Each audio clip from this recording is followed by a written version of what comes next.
안녕하세요. 여러분들의 부동산 길라잡이 부동산 가이드 진행의 강주리입니다. 서울에서 집을 파려는 사람은 점점 증가하고 있고요. 집을 사려고 하는 사람은 점점 줄어들고 있다고 합니다. 집값 급등에 따른 부담이 아무래도 이런 영향이 좀 시장에 끼친 것 같은데요. 이렇게 공급이 증가하고 수요가 또 감소를 할 경우에는 집값에도 변화가 예상이 된다고 합니다. 특히 일각에서는 전월세 시장에 변화가 좀 찾아오지 않을까 이런 전망을 비추고 있다고 하는데요. 점점 더 불안해지고 있는 임대차 시장입니다. 과연 앞으로는 어떤 방향으로 흘러가게 될지, 저희는 어떤 전략을 짜면서 부동산 시장을 좀 바라봐야 될지 오늘 부동산 가이드와 함께 하시면서 고민도 해결해 보시기 바랄게요. 방송 보시다가 궁금하신 부분 있으시다면 전화, 문자 활짝 열려 있습니다. 02-2638-3961번, 서울 전화 02-2638-3961번으로 전화 주시거나 또는 건당 100원의 유료 문자입니다. 샵 3989번으로 궁금하신 내용 적어서 보내주시면 상담 도와드리고 있으니까요. 많이 보내주시기 바랄게요. 자, 그럼 부동산 가이드 오늘도 힘차게 출발합니다.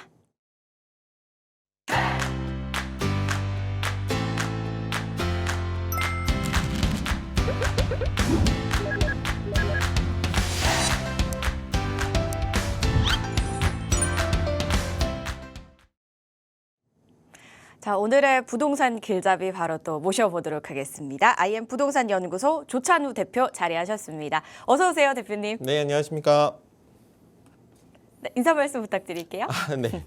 요즘에 대출 규제 때문에 많은 분들이 어디로 가야 될지 고민이 많으시죠. 이렇게 부동산 가이드와 함께 하시면서 안정적인 투자처와 안정적인 내 집 마련의 길라잡이로 이렇게 좋은 가이드 삼으셨으면 좋겠습니다. 오늘도 좋은 가이드 역할 좀 부탁드리도록 할게요, 대표님. 그리고 본격적으로 시작하기에 앞서서 또 1대1 대면 자리가 있잖아요. 어떤 자리일까요, 대표님? 네, 저희가 이번 주에는 수요일 날인데요. 이제 1대1 대면으로 원하시는 분들은 대면 상담을 해드릴 거고, 세미나에 참석을 원하시는 분들께는 세미나를 열어드릴 건데요. 내일 모레입니다. 수요일 날 오후 1시에 이제 양재동으로 오시면 되는데요. 이번 주에는 특별히 투자를 원하시는 분들이 누구나 원하시는 로망이겠죠. 최소 금액 투자 대비 최대 효과를 낼 수 있는 상급지, 그중에서도 한강변에 1억대 투자가 가능한 지역들을 분석을 해드릴 예정이고요. 또 이번에는 신속통합기획의 구역 지정이 된 지역을 분석을 해드릴 건데요.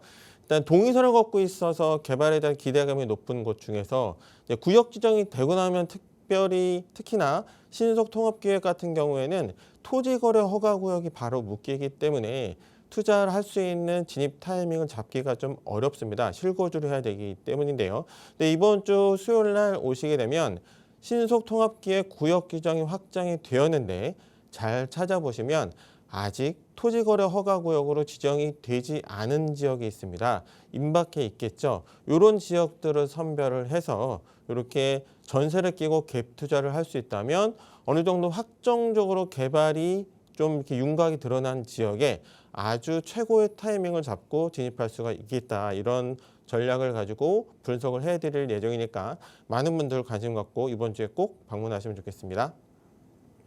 투자에도 타이밍이 참 중요하겠죠. 이런 부분 궁금하신 분들 참석하셔서 다양한 이야기들 또 나눠보시기 바라겠습니다.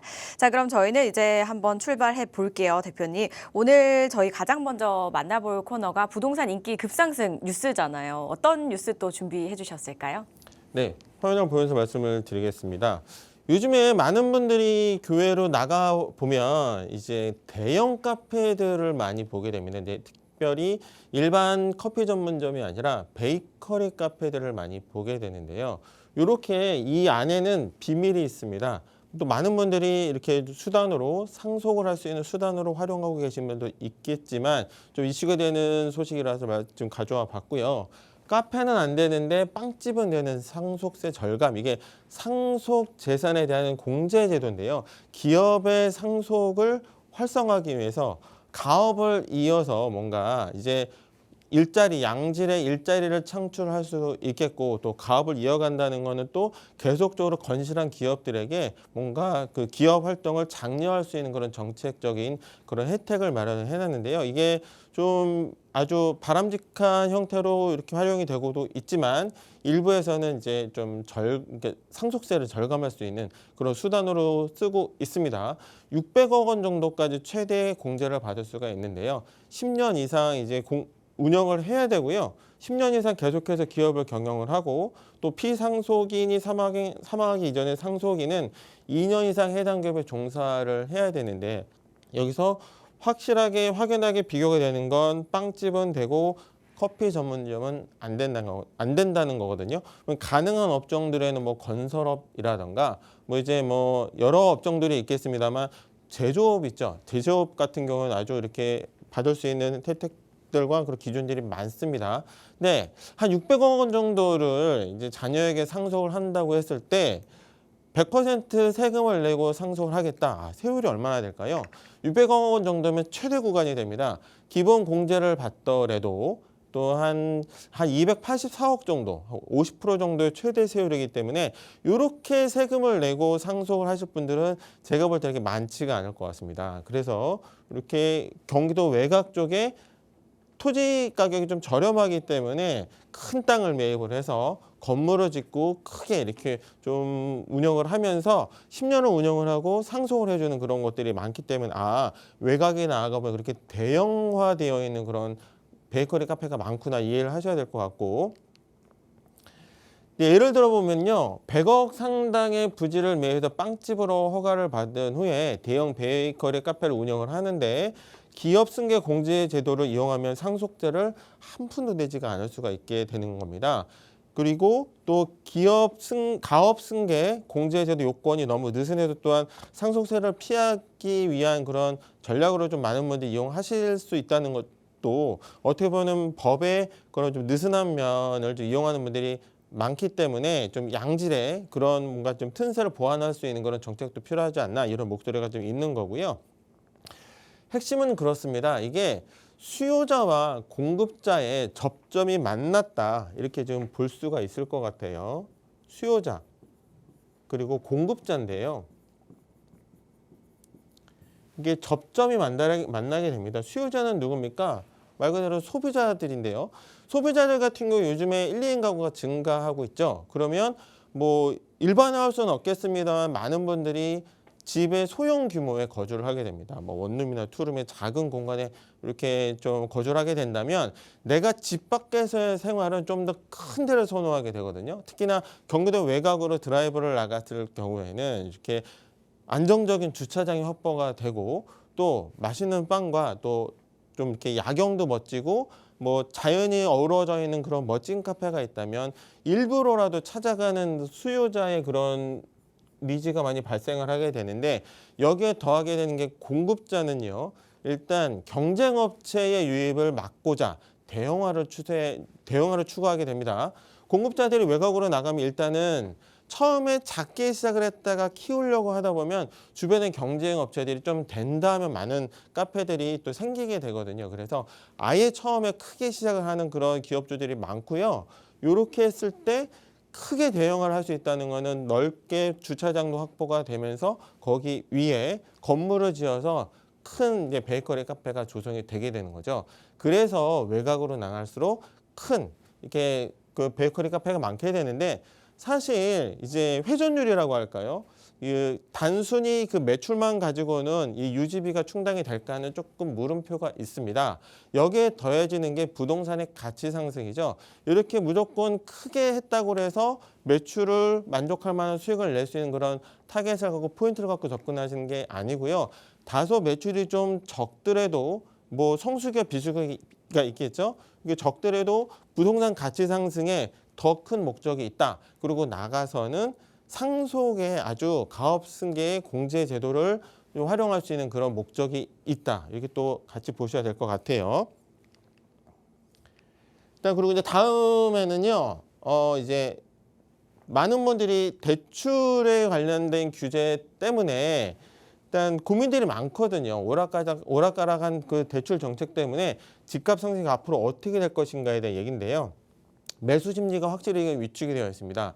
내가 집을 내놨는데 내 집이 팔리지가 않았기 때문에 또 갈아타지 못하는 분들이 있고요. 내가 대출이 나와야지 내 집 마련을 할 수가 있는데 일단 이렇게 또 여러 가지로 막혀 있어요. 물론 결론적으로는 전셋값이 75주째 오름세라는 게 중요할 것 같아요. 지난 2년에서 3년 동안에 우리는 고금리 시장을 경험을 했습니다. 이 동안에 많은 임대인들은 어떻게 됐을까요? 반전세로 전환하신 분들이 많습니다. 금리가 기준이 된다면 한 4% 정도가 기준이 되는데요. 금리가 올라갔을 때는 또 수요자들은 전세자금 대출을 받아서 이자를 내는 것보다 월세를 내는 게 저렴하기 때문에 월세를 선호하게 되죠. 임대인들은 어쩔 수 없이 반전세로 전환을 하게 됐거든요. 그렇게 2, 3년 동안에 많은 임대인들이 반전세로 전환을 했습니다. 근데 지금 시장은 어떻습니까? 4%에서 금리가 이제 안정을 찾아가고 있을 거라는 기대 심리가 있기 때문에요. 다시 전세를 선호하게 됩니다. 그런데 시장 상황은 전세 공급량이 상당히 떨어져 있다는 거거든요. 시장의 수요자들은 전세를 찾고자 하는데 공급 물량이 적어졌고요. 또 지난 10여 년 동안의 정비 사업이 상당히 조금 더뎠기 때문에 일단 공급량도 적었다는 것도 크게 좀 생각해 볼 문제인데요. 일단 일주간의 단기간의 그런 변동률인데 볼까요? 2024년 12월 8월 12일부터 9월, 10월 이렇게 보면요. 서울 기준만 우선 보겠습니다. 서울은 다소 좀 하락한 국면으로 지금 보실 수가 있을 것 같아요. 그런데 하락폭이 조금 더 크게 적용하고 있다면 다시 반등할 만한 조짐도 있다고 생각을 하셔야 됩니다. 왜냐하면 앞서 말씀드린 대로 전세를 선호하는 수요자들이 증가하고 있고요. 또한 내 집 마련 원하시는 분들이 이제 대출이 막혔기 때문에 매매에 참여하지 못하는 분들도 전세로다를 가야 되는 그런 심리가 좀 작용할 수밖에 없거든요. 결국은 대출 규제 때문에 매수자가 쉽게 진입할 수 없어서 사는 사람보다 파는 사람이 많아진 거는 지금 상황이고요. 이게 매도자 우위에서 매수자 우위 시장으로 최근 바뀌었다고 볼 수 있겠지만은 전 지역을 일반화할 수는 없겠습니다. 결국은 올라가는 곳, 많은 분들이 선호하는 지역들은 올라가겠고 떨어지는 곳들은 또 떨어지겠죠. 서울 안에서도 이렇게 대표적으로 노원구나 도봉구, 강북구 같은 지역들은 또 인구가 또 유출이 되면서 가격이 지금 반등하지 못하고 있는 상황으로 좀 보실 수가 있고 강남 같은 상업지는 역시나 신고가가 갱신되는 지역들이 있기 때문입니다. 전셋값 그래프입니다. 이렇게 크게 미동이 없는 그런 서울 수도권 지방 지역들이 있는가 하면 서울은 일시적으로 조금 내려왔지만 다시 일단은 전세를 선호하는 그런 수요자들의 심리 때문에라도 공급량이 부족한 것 때문에라도 결국은 이제 환경적으로 봤을 때는 전셋값은 유지가 되거나 다시 올라갈 수밖에 없는 구조다. 이거의 가장 큰 요인은 공급 부족이다. 이렇게 이해를 하셔야 될 것 같아요. 특히나 서울은 전세가 하락 기대할 만한 이슈가 사실은 없죠. 금리가 크게 충격을 줘갖고 시장을 좀 막고 있는 게 아니라 일시적으로 좀 대출이 지금 규제가 들어갔기 때문입니다. 매물 자체가 부족하다 보니 약간의 등락은 있겠지만 상승세는 지속될 걸로 좀 볼 수가 있겠다. 이렇게 정리를 해드릴 건데요. 앞으로 부동산 시장 역시나 시장 참여를 원하는 실수요자들은 어쩔 수 없이 자금이 부족하면 전세로 갈 수밖에 없고 또 전세 물량은 부족한 상황입니다. 그래서 내 집 마련을 원하시는 분들의 시장 참여가 막힌 상황에서는 일단은 또 투자자들이 양산이 될 수가 있습니다. 이렇게 시장 상황을 면밀히 지켜보셔야 되는데요. 이런 상황에서 또 전세값이 올라갈 거라는 그런 기대 심리가 있다면 또 전세 끼고 투자하는 그런 심리가 또 작용을 할 수가 있기 때문에 자녀분들에게 이렇게 좀 일시적으로 거래가가 조금 하락된 지역들의 매매를 통해서 미리 증여하시는 분도 지금 나오고 있는 상황이거든요. 이런 시장 상황의 추이를 잘 지켜보시면서 현명하게 투자 전략 세워보시면 좋겠습니다. 네, 저희가 주말이나 이렇게 바람 쐬러 근교에 나가자 하면서 굉장히 큰 대형 베이커리 카페들 많이 보셨을 텐데요. 그곳에 숨겨져 있는 진실이 조금씩 있었나 봅니다. 이런 새로운 사실도 좀 들려주셨고요. 여기에다가 이제 금리 안정에 대한 기대감이 있지만 그래도 대출 규제는 또 복잡하기도 하고 그래서 전세에 대한 아무래도 실수요자들의 이런 갈망은 좀 크겠지만 공급 부족은 예상이 된다라는 말씀까지 해주셨거든요. 이렇게 되면 실수요자들 입장에서는 참 오도 가도 못하는 그런 상황일 것 같다는 생각이 드는데요. 어떻게 대처해야 될지 궁금하시다면요. 저에게 전화 또는 문자 주셔도 되고요. 세미나도 한번 참석해 보시면 좋겠습니다. 주제가 두 가지로 1부, 2부 나눠서 진행이 되는데요. 이제 1억대로 투자가 가능한 지역을 또 분석을 해 주신다고 하고요. 수요일 오후 1시 양재동 인근에서 진행이 될 예정이라고 하니까요. 지금 화면에 나가고 있는 번호로 문의회에 참석하셔서 다양한 이야기도 나눠보시고 궁금증도 한번 해결해 보시기 바랄게요. 그리고 지금 또 방송 보시면서 궁금하신 부분은 저에게 바로 전화 문자 주시면 되겠습니다. 02-2638-3961번, 02-2638-3961번 활짝 열려 있고요. 샵 3989 문자도 열려 있으니까요. 궁금하신 부분 지금 바로 또 저에게 보내주시기 바랄게요. 저희는 그동안 또 보내주신 문자 한번 하나씩 살펴보겠습니다. 먼저 2289님이 보내주신 문자입니다. 영등포동 7가 경남 아너스빌 32평 실거주 중에 있고요. 보유한 지는 8년 정도 됐습니다. 직장이 가까워서 거주 만족도는 좋은데 계속 보유를 하는 게 맞을지 아니면 좀 매도를 해야 될지가 궁금합니다. 다른 곳에 아파트를 투자하는 것이 맞을까요? 라고 하시면서 현재 세대 분리를 하지 않은 자녀 앞으로 주택이 한 채 있는 상태고요. 여유 자금은 2억이 있습니다. 라고 보내주셨습니다. 지금 거주하고 계신 곳을 매도하고 옮기셔야 될지 일단 계속해서 거주하실지가 1차적인 고민이신 것 같고요. 부수적인 여유 자금과 또 자녀분과의 관계 또 말씀해 주셨거든요. 대표님 어떻게 해야 될까요? 네, 경남 아너스비를 지금 보유하고 계신 거죠. 여기 위치 찾아봤는데 아주 좋은 위치에 보유하고 계신데 이제 시청자분의 질문을 요약을 좀 일단 해볼까요? 경남 아너스비를 지금 한 채 보유하고 있고요. 근데 또 자녀분이 주택을 한 채 갖고 있다고 하셨어요. 자녀 1주택. 근데 이렇게 2주택 상태인 거거든요.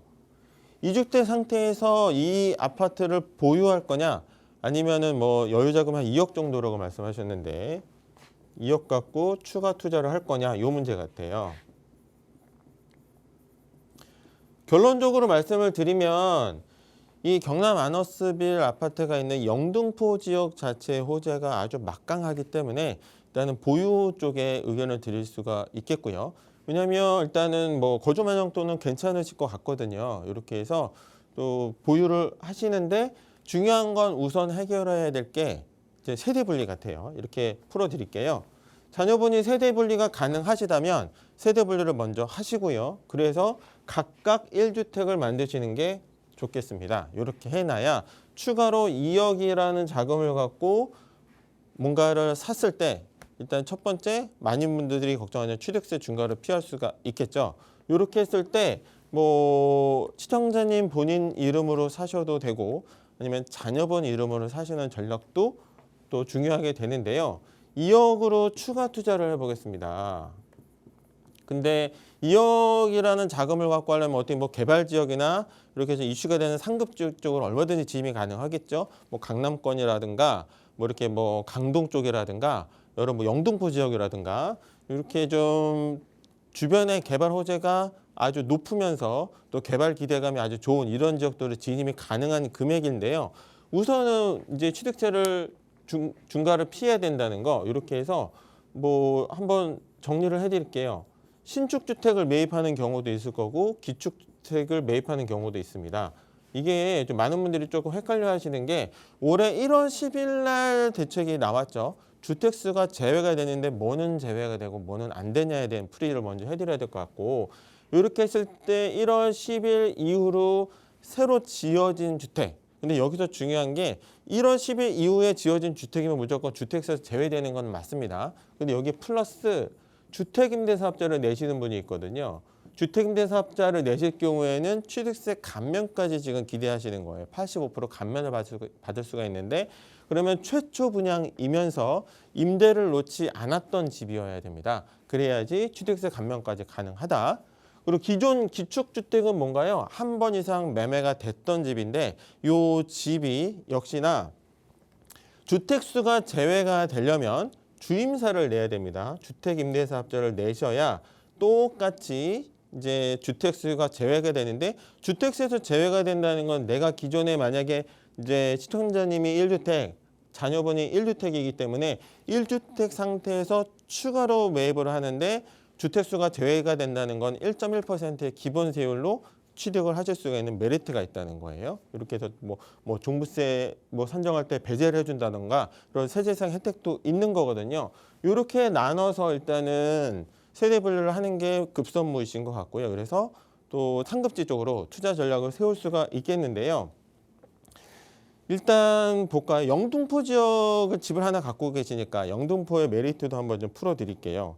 영등포는 여의도에서부터 시작이 된다 이렇게 볼 수가 있을 것 같고요. 이렇게 한번 지적 편입도를 펼쳐보면 상당히 많은 부분의 중공업 지역에 지금 포진이 되어 있습니다. 이렇게 해서 다시 한번 보고 영등포에서부터 시작되는 그런 상당한 잠재적인 개발 가치가 있습니다. 뭐 서남권 대개조다 해가지고 많은 분들이 영등포 도대체 어떻게 될 거냐 이렇게 생각을 하시는데요. 서남권 대개조는 뭘까요? 결국은 개발을 하겠다는 건데 어떻게 개발을 하느냐? 첫 번째, 수변공원을 조성합니다.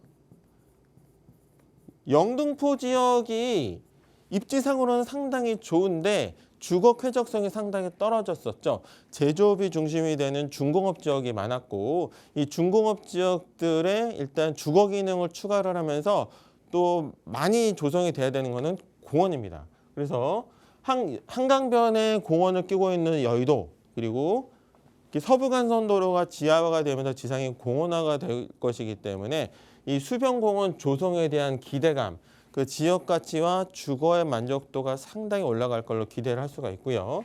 또 고밀 개발이 본격화가 됩니다. 중공업 지역이니까 용적률을 400%까지 풀어주겠다고 하는 거고요.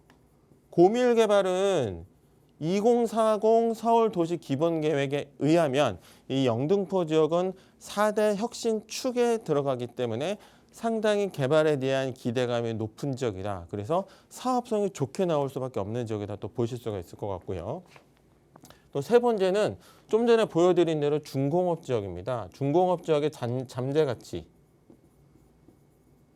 이 영등포 일대 중공업 지역의 비율이 25% 정도가 됩니다.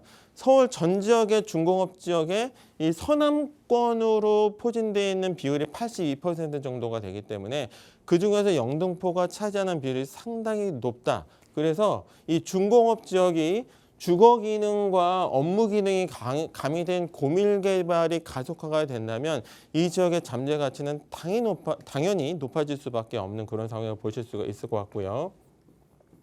또 네 번째도 아주 중요합니다. 지상철도 지하화 특별 법안이 통과가 됐죠. 2023년 10월 달에 통과가 됐기 때문에 영등포를 지나가는 경부선 철도는 필요한데 지역을 단절시키고 소음과 매연, 분진을 양산하는 그래서 주거의 만족도를 상당히 떨어뜨리는 요 철도 노선이 지하로만 내려간다면 그래서 일부 지상은 가용 공간에 큰 건물들이 올라가고 공원이 조성이 된다면 일단 지상철도 지하화에 또 아주 큰 혜택을 보일 수 있는 곳 중에 하나가 영등포다 이렇게 말씀을 드릴 수가 있겠고요. 또 2040 서울도시기본계획에 의하면 이 여의도 지역과 영등포 전체를 놓고 3대 핵심 거점으로 지금 동일한 위상을 가지고 지금 분류를 하고 있는데 그러면 최상급지에 속하는 여의도에 국제 금융지구의 성격을 띠고 있는 고밀 개발이 되고 있고 이미 형성되어 있는 이 업무 기능이 일단 확산이 돼야 되거든요. 그런데 중공업 지역으로 대표되는 영등포는 아직 상업 기능을, 업무 기능을 소화할 만한 시설이 별로 없습니다. 그래서 결국은 개발이 될 수밖에 없는 잠재 가치를 가지고 있다. 이렇게 확장돼야 되는 도시의 업무 기능을 분담하고 수용하기 위해서는 개발이 될 수밖에 없는 그런 상황이 있다. 말씀을 드릴 수가 있을 것 같고요. 영등포 이렇게 지역 내 총생산 규모가 있죠. GRDP라고 하겠죠. GRDP 규모가 1위는 서울 시내 1위가 강남이고요. 강남은 77.9조 원 정도의 국내 총생산 규모를 갖고 있고요. 지역 내 총생산 규모를. 그 다음이 중구입니다. 중구 같은 경우가 이제 한 61.3조 이렇게 되고 세 번째가 영등포인데 영등포의 규모가 43.7조 원 정도가 되는데요. 이 규모가 어느 정도냐면 광주광역시랑 맞먹는 정도의 수준이거든요. 그만큼 상당한 경제활동과 그런 기업활동을 하고 있는데 중요한 건 개발이 안 됐다. 그래서 서남권 대개조 프로젝트에 의해서 개발이 진행 중이가 있기 때문에 이 지역은 내 집이 어떻게 뭐 재건축이 돼서 새 아파트가 되는 기대감도 있겠지만 그것보다도 주변의 여건에 뭔가 새롭게 잠재 가치가 뭐 업무 기능으로 주거 기능으로 가미된 이런 호재가 훨씬 더 좋기 때문에 영등포 지역은 아주 유심히 보셔야 되는 지역이다 이렇게 말씀을 드리면서 정리하도록 하겠습니다. 네, 일단 가장 먼저 하셔야 될 게 세대 분리를 하셔야 될 것 같고요. 그리고 영등포는 입지가 좋은 거는 다들 알고 계시겠지만 호재 역시 굉장히 좀 그 지역 자체 호재가 굉장히 막강하기 때문에 보유 쪽으로 말씀을 주셨거든요. 그리고 그 여유 자금을 이제 좀 투자 개발 기대감이 좋은 지역으로 좀 추가로 투자하시는 의견도 말씀을 해주셨으니까요. 이런 플랜들 한번 잘 살펴보시고 좋은 또 투자를 한번 해보시면 좋겠다라는 생각이 들었습니다. 참고해 보시기 바랄게요. 저희는 다음 문자도 바로 이어서 만나볼게요. 1186님이 보내주신 문자입니다. 제기동 한신아파트 32평 실거주 중인데요. 이 집을 매도하고 나면은 현금이 8억 정도 남는데요. 투자 목적으로 조금 더 가격이 오를 만한 곳으로 이사를 가고 싶습니다. 특별히 보고 있는 아파트는 없는데 현재 집을 팔고 대출을 추가로 이제 3, 4억 정도 대출을 받아서 20평대 아파트를 11억, 12억 선에서 알아보고 있는데요. 괜찮은 곳이 있을까요가 궁금하신 질문인 것 같아요. 대표님, 어떻게 하시면 좋을까요? 네, 제기동 한신아파트 제가 지금 말씀하시는 동안에 찾아봤고요. 이게 이쪽에 있는 아파트인데요. 뭐 역세권에 있는 아주 좋은 아파트가 많고 이 아파트를 팔아야 되는가? 팔아서 추가 자금을 한 4억 정도라고 말씀하셨죠. 이 정도 가지고 이제 아파트를 어디로 가면 좋겠는가? 뭐 밑도 청량리 쪽으로 한번 가볼까요? 이렇게 해서 입지가 아무래도 조금 더 좋은 상급지 쪽으로 가야 되는데 제기동에서 이렇게 지도 하나로 좀 나왔으면 좋겠는데요. 이렇게 해가지고 한번 보겠습니다. 네. 자, 제기동 한신아파트에서 이제 정리를 해볼까요? 질문을 이제 매도하면 8억 정도가 나오는데 플러스 4억 정도를 더 해가지고요. 그러면 한 11에서 12억 선에 이제 실거주 할 수 있는 아파트를 찾으시는 거겠죠. 이렇게 해서 가격대를 보면 이 청량리 자체가 호재가 원체 막강하겠죠. 그래서 이쪽으로 좀 내려오시는 전략 말씀 좀 드리고 싶고요. 입지적으로 봤을 때 상당한 잠재 가치가 또 당연히 있겠죠. 이 청량리는 어떻게 될까요? 뭐 아직 개통되지 않은 GTX 2개 노선까지 또 합쳐지면 전체 한 10개 노선 정도가 지나가는 이제 아주 교통의 핵심 메카가 될 거니까 이 지역으로 상당한 유동 인구가 지금 발생이 될 거예요. 그죠? 이 청량리 지역이 많이 개발이 됐습니다. 그 중에서도 대장 역할을 하는 아파트가 뭐 스카이 L65 같은 경우가 뭐 84제곱미터 기준으로 18억 선, 그렇다면 평당 한 5천만 원 정도 선에 지금 올라와 있거든요. 이 주변에 있는 아파트들 뭐 롯데캐슬 노블레스라든가 뭐 레미안 크레시티 같은 아파트, 사실 뭐 특정 아파트 이거를 사세요라고 하나를 콕 집어서 말씀드리기는 좀 방송상의 어려움이 있지만 이 지역에 있는 아파트들 가격을 한번 볼까요? 뭐 레미안 크레시티 같은 경우에도요. 2021년에 고점을 찍었다가 반등하면서 떨어졌다가 다시 회복이 됐는데 전 고점의 가격이 뭐 한 13억 선 이렇게 조금 상회하는 가격이 지금 형성이 돼 있다가 지금 이제 한 뭐 12억대 중후반에서 이렇게 지금 한 1억 정도를 좀 회복할 수 있는 그 여지를 남겨놓고 이제 가격이 지금 12억 선까지 지금 회복이 되고 있는 상황. 이렇게 5제곱미터 기준으로 지금 볼 수 있다면 이렇게 봤을 때요. 물론 11억에서 12억 선에 이렇게 정리해 볼까요? 거주 만족도. 당장 내가 대출도 받으시는 것 같은데 그죠?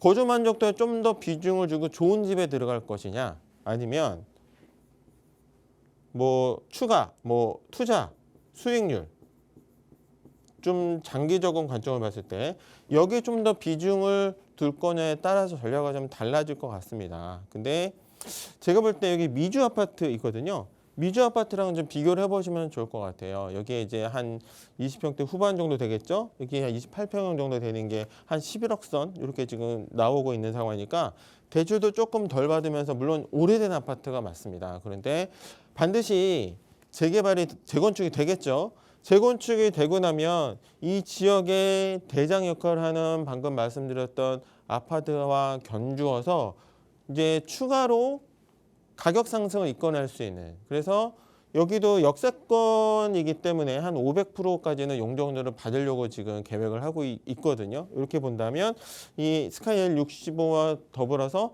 이 지역을 대표하는 아파트로 거듭날 수가 있겠죠. 그렇다면 뭔가 당장의 그 거주에 대한 만족도도 조금 떨어지지만 조금 더 높은 기대 차익, 수익 여기에다가 좀 비중을 둘 것이냐, 당장 그래도 좀 이렇게 청량리가 좋아진다고 하니까 여기에 이렇게 안정적으로 노블레스나 크레시티 같은 아파트에 들어갈 거냐의 문제와 이제 숙제를 가지고 있는 것 같아요. 네, 저 같으면 조금 아직 시청자분께서 좀 젊으시다면 중장기적인 플랜을 가지고 저 같으면은 미주 쪽으로 좀 가서 이후에 좀 더 가치 상승의 무게를 좀 두고 싶다 이렇게 말씀을 드리고 싶은데요. 일단 가족분들의 의견도 중요할 거니까 이 지역 안에 가까운 곳에도 이렇게 아주 메리트가 있는 투자처가 있다. 그래서 갈아타는 거는 타이밍이 지금 아주 좋다. 아직은 정고점을 완전히 회복하지 못했고 청량리의 호재가 또 너무나 좋기 때문에 가격에 반등할 만한 기대치를 깔고 있는 지역이 또 그중에 하나가 청량리면서 이 주변에 전부가 다 재개발이죠. 어떻게 보면 유일한 청량리 내에서의 재건축이 미주 아파트 아니겠습니까? 다른 지역의 재개발이 진행이 되면서 또 새로운 아파트가 나온다면 가격의 그 기준점 자체를 끌어올리게 될 거예요. 이 지번 자체는 아주 또 그렇게 기대가 되는 주거 환경이 좋아지고 교통 여건도 좋기 때문에 이 지역 내에서도 충분히 잘 돌아보시고 효과적으로 전략 세우시면 좋겠습니다. 자, 청량리 지역 말씀해 주셨는데요. 청량리는 워낙 진짜 재개발 굉장히 많이 또 진행이 되고 있고 되는 중인 그런 지역이잖아요. 앞으로도 많은 개발이 또 진행이 될 예정이라고 말씀을 해주시면서 교통의 이제 핵심 메카라고 설명을 해주셨거든요. 일단 뭐 문의 주신 시청자 분께서 거주 만족도와 투자 쪽 중에 어느 쪽에 조금 무게를 더 두실 거냐에 따라서 선택이 달라질 수 있겠다라는 생각이 들었고요. 일단 옮기시는 타이밍은 굉장히 또 좋게 본다고 말씀해 주셨으니까요. 한번 잘 알아보시고 현명한 선택 해보시기 바라겠습니다. 자, 이처럼 부동산 관련해서 어떤 선택이 더 좋을까요? 라는 고민 있으시거나 다양한 궁금증 있으신 분들 저희 전화 문자 주시면 됩니다. 02-2638-3961번, 02-2638-3961번으로 전화 주시거나 샵 3989번으로 문자 보내주시기 바랄게요. 저희는 계속해서 다음 문자도 만나봅니다. 0038님이 보내주셨습니다. 30대 직장인이고요. 곧 결혼 예정이어서 집 문제로 고민이 좀 많습니다. 여유 자금이 많지가 않아 대출을 받고 3억 선 전후로 살 수 있는 아파트를 좀 알아보고 있는데요. 의정부나 덕소, 남양주 쪽에 20평대 아파트를 보고 있습니다. 그마저도 조금 쉽지가 않은데 아니면 이제 직장이 종강역 쪽이라서 근처 빌라도 보고 있는데 어떻게 하는 게 좋을까요? 라고 남겨주셨거든요. 직장 근처인 빌라 쪽과 아니면은 수도권 쪽에 20평대 아파트 3억 선 전후로 살 수 있는 곳 어디가 조금 좋은 선택일까요, 대표님? 네, 고민이 많으실 것 같습니다. 지금 직장은 종각 쪽이시라고요. 종각이 아주 도심지에 있는데 일단 가용자금이 많지가 않으시니까 이제 3억 선에 이제 들어갈 수 있는 그런 거주 공간, 뭐 내 집 마련 이렇게 생각하시는 것 같아요. 그런데 지금 말씀하셨던 지역들, 이게 지도에서 좀 확대를 해볼까요? 금액에 맞춰서 보다 보니까 의정부도 보시는 것 같고 남양주도 보시는 것 같아요. 지도에서도 이렇게 같이 표시하기가 조금 좀 멀어 보이죠?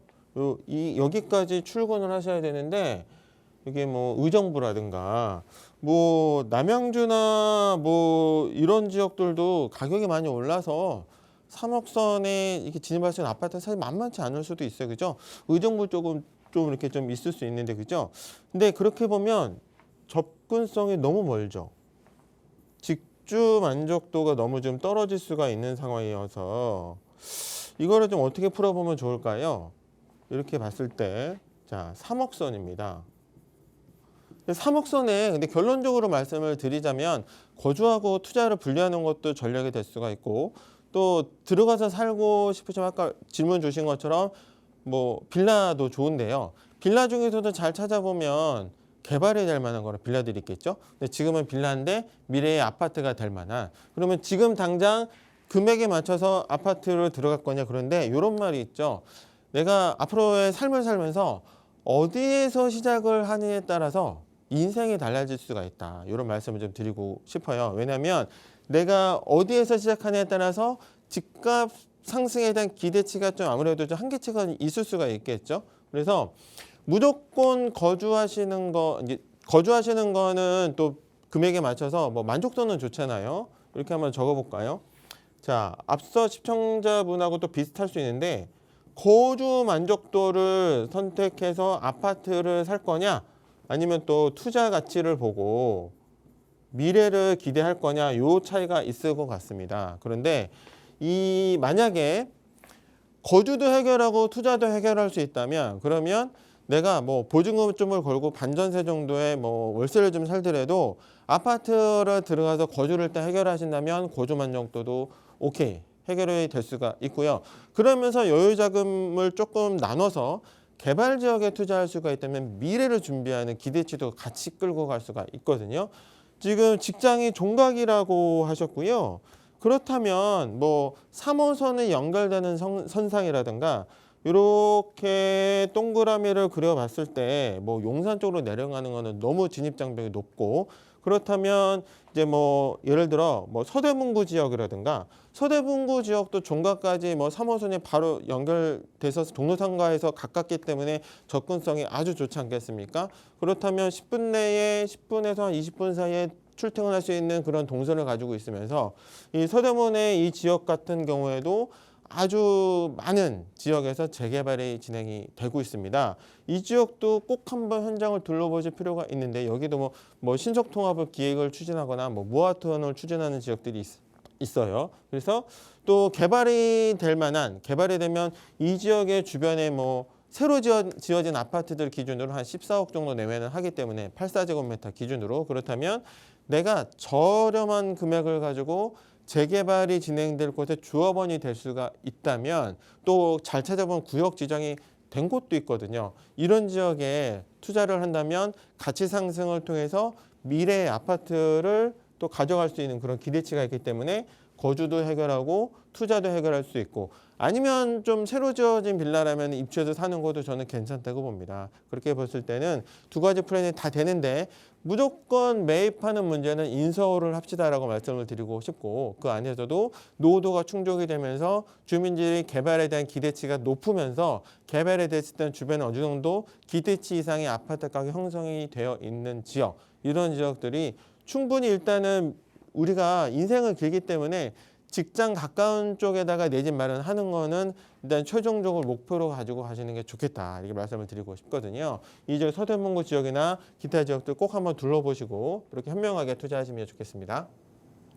직주 만족도를 높이고자 의정부 쪽보다는 그래도 서울 쪽으로 오시는 게 낫다라고 말씀을 주셨고요. 거주 만족도와 미래 가치까지 두 마리 토끼를 좀 다 잡을 수 있는 그런 지역을 말씀을 해주셨습니다. 재개발 진행이 좀 많이 되고 있는 서대문 쪽 직접 한번 임장 나가 보셔서 살펴보라고 말씀해 주셨거든요. 한번 공부해 보시고 또 좋은 판단 내려보시기 바랄게요. 저희 계속해서 다음 문자도 한번 이어서 만나보겠습니다. 6673님이 보내주셨어요. 광교 이편한 세상 2차 32평 2012년 2월에 매수를 했고요. 직장 문제로 가산동으로 이주를 해야 되는데 현재의 아파트를 매도 후에 신도림 5차 이편한 세상 32평 매수를 하면 어떨까요? 또는 광교 2차 임대 주고 신도림 5차를 매수하는 게 좋을지 고민입니다. 라고 보내주셨습니다. 자, 현재 거주하고 계신 곳을 매도를 하시는 게 나을지 아니면 임대를 주고 다시 다른 쪽을 매수하는 게 나을지가 고민이신데요. 대표님 어떻게 하시는 게 좋을까요? 네, 광교 2차 이편한 세상 아주 좋은 아파트죠. 뭐 주거 환경도 좋고 좋은 아파트인데 일단 뭐 직장 문제가 있으신 건가요? 그래서 이제 신도림 쪽으로 구로 쪽인가 그쪽으로 가시는 것 같아요. 그래서 뭐 직장이 옮겨지는 거니까 일단 제가 또 미리 찾아봤는데요. 신도림 모차 이편의 세상 여기 있습니다. 이쪽에 가산동 쪽으로 직장을 옮기신다고 하셨던 것 같아요. 그죠? 이 아파트 결론적으로는요. 갈아타셔도 좋다. 너무 좋다. 일단은 결론을 드리겠고요. 이 지역은 또 어떻게 될까요? 아주 잠재 가치와 메리트가 좋은 지역이다 말씀을 드릴 수가 있겠죠. 대표적인 또 저평가 지역이다 보실 수가 있을 것 같고요. 이렇게 지도에 지금 다 표시는 안 됩니다만 여의도로 출근하는 수요 동선이 상당히 많이 이쪽으로 지금 이동을 하고 있어요. 그러면서 뭐 신도림역 자체가 갖고 있는 그런 교통에 대한 그런 개발 압력과 기대치가 있겠죠. GTX가 나중에 또 개통이 될 예정이기 때문에 신도림 5차 아파트 너무 좋은 아파트 맞고요. 이 안에서 아파트를 보자면요. 뭐 이 아파트도 너무 좋고 이 옆에 있는 신도림 5차와 더불어서 뭐 롯데아파트라든가 뭐 태영이라든가 이런 아파트들도 좀 더 큰 평형인데 가격이 저렴한 비슷한 가격대 형성되는 아파트들도 있어요. 이 얘기가 뭐냐면 여기는 역시나 저평가가 되어 있다. 그래서 가격 상승에 대한 기대치가 아무래도 더 지금 가지고 있다 말씀을 드릴 수가 있겠고요. 이 지역은 또 여의도하고의 접근성이 좋기 때문에 기대치가 좋은 지역인데 주변 여건이 어떻게 될까요? 앞서 시청자님 우리가 청량리도 한번 살펴봤는데 청량리 못지않게 개발이 될 만한 개발의 잠재력을 갖고 있는 지역이다. 이렇게 우선 말씀을 드릴 수가 있을 것 같아요. 왜 그럴까요? 여기에 이제 서울이 예전에는 이렇게 넓지 않았을 때는 차량기지가 있었죠. 이 차량기지가 물론 광명으로 가려다가 무산됐잖아요. 근데 18년 동안 진행됐던 게 원점입니다. 근데 좀 아쉬운 건 이 차량기지가 옮겨가면서 이게 한 1조 2천억 정도의 예산 규모를 갖고 있는 프로젝트란 말이죠.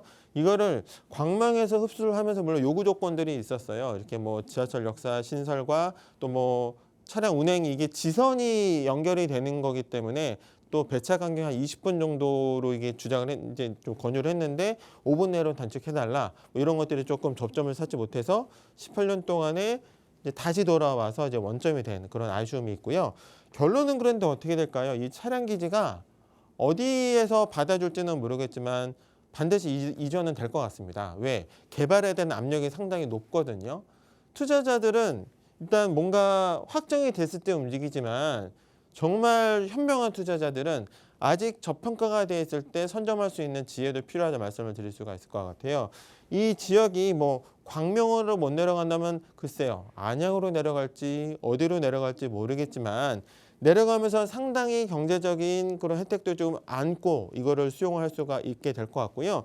그러면서 이 지역도 뭐 그전에 예정으로는 50층까지 고밀 개발을 하겠다. 뭐 제2의 청량리를 현실화하겠다. 이런 식으로 개발에 대한 기대치가 상당히 높았거든요. 그렇다면 신도림 역사에 대한 그런 개발의 기대감과 지역을 단절시켰던 차량 기지가 이제는 없어지면서 이 지역이 뭔가 뭐 고층 건물들로 복합 업무단지와 주거 업무 복합단지로 만들어진다면 이 주변에도 일단은 가격을 끌어올릴 수 있는 대장 아파트가 또 하나가 생기겠죠. 근데 지역에 상당히 저평가가 되는 아파트들이 가격에 반등할 만한 그런 여지를 갖고 있기 때문에 일단 뭐 광교의 아파트도 너무 좋지만 이쪽으로 갈아타는 거 찬성 의견 드리겠고요. 이 지역 자체도 영등포 밑에 쪽에 이쪽에 있으면서 개발에 대한 잠재력과 그런 미래 가치가 너무 좋은 지역이기 때문에 이렇게 아까 말씀드렸던 몇 개의 아파트들을 잘 둘러보시면서 이 지역으로 입주하셔도 좋겠습니다. 이렇게 정리하겠습니다. 매도 후 매수 쪽에 의견 주셨고요. 신도림이 이제 청량리 못지않은 기대 가치를 가지고 있는 지역이고 개발 압력도 높기 때문에 상당히 좀 저평가가 되어 있으니까 말씀해 주신 곳들 잘 살펴보시고 좋은 또 선택을 해보시기 바라겠습니다. 저희 궁금하신 부분 화면 통해 나가고 있는 번호와 문자로 계속해서 연락 주시면 되고요. 다음 문자도 바로 만나볼게요. 0829님이 보내주셨습니다. 최근 삼전동 다세대 주택을 보유를 하다가 매도를 했습니다. 그래서 여유자금 3억 원을 보유 중인데요. 어디에 투자하면 좋을지 추천해 주실 만한 곳이 있을까요? 라고 보내주셨습니다. 대표님, 지역 어디가 좋을까요? 추천해 주세요. 삼전동에 집을 갖고 계셨는데 뭔가 개발에 대한 기대감을 갖고 보유를 하시다가 삼전동 자체는 이제 상가주택들이 밀집된 지역이죠. 그런데 노후도가 조금 안 나오는 문제도 좀 있겠지만 또 아쉬운 건 상가주택 비율이 너무 높다는 건 상가주택들이 입지가 너무 좋기 때문에 임대 수익이 잘 나옵니다. 그래서 건물 갖고 계신 분들이 동의를 끌어내기가 좀 어렵기 때문에 이 지역 자체는 사실 잠실 쪽으로 이제 개발이 되는 모습들을 보면서 너무 아파트 정비 사업이 하고 싶으셨을 거예요. 신통이 됐든 모아타운이 됐든. 근데 수월하지 않은 모습을 지금 보실 수가 있을 것 같고, 일단 뭐 장미 아파트 같은 경우에도 그렇고 뭐 주거 5단지도 그렇고 수월 아파트가 되면은 이 지역의 지역 가치를 확 끌어올릴 거거든요. 뭐 49층짜리가 되면서 장밀차 아파트 같은 경우도 기대가 좋은데 이런 아파트에 대한 기대감이 현실화가 되려면 아주 더 오랜 시간이 걸리지 않을까. 그래서 매도를 하신 것 같아요. 그렇다면 여유자금 3억 정도 갖고 어디를 가면 좋을까? 송파 쪽에 있으니까 그럼 비교적 상대적으로 저평가가 되어 있는 곳을 한번 가볼까요? 그 중에서는 강동구 쪽을 좀 말씀을 드리고 싶습니다. 강동구 안에서 이렇게 아파트가 대부분 됐는데 아파트가 안 되고 남아있는 지역들이 있어요. 많은 분들이 또 좋아하시죠. 9호선. 9호선이 이렇게 쭉 올라가면서 이 노선이 이렇게 올라가는데 중간에 보면 단독 주택 단지로 형성되어 있는 곳이 있습니다. 이게 저층 저밀도 지구에 이렇게 마지막 남아있는 왜 다른 지역들이 이렇게 고덕동의 주공 아파트들이 새 아파트가 되면서 이제는 명실상부 강동구도 84제곱미터 기준으로 20억 시대를 열었다. 이렇게 이 지역을 대표하는 아파트. 물론 올림픽파크 포레움부터가 강동구입니다. 더 상위 지역에 입지에는 아파트가 있기 때문에 강동구 자체의 위상은 한결 올라갔다. 그 안에서도 여기 이런 이 지역들이요. 신통계획을 추진하고 있고 역세권 개발을 추진하고 있고 모아타운을 추진하고 있습니다. 왜 그럴까요?